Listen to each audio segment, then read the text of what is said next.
Hello everyone, today I will show you how to change text font color in Google Spreadsheet or change text color. Open your Google Spreadsheet. Now I will change this column font color. Click on this column serial number and select whole column, and here you will find this color option text and select your color you want to change and see this.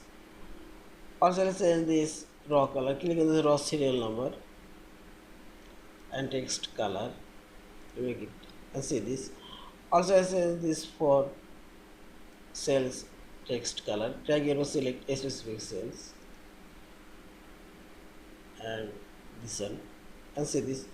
Also I will change whole spreadsheet font color. Click on this any cell and press Ctrl A from your keyboard.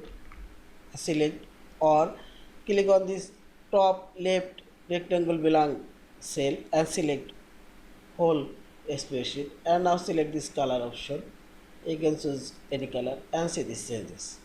Yeah, in this way you can change a spreadsheet text color. Yeah, thank you for watching. Please subscribe, like, share and comments.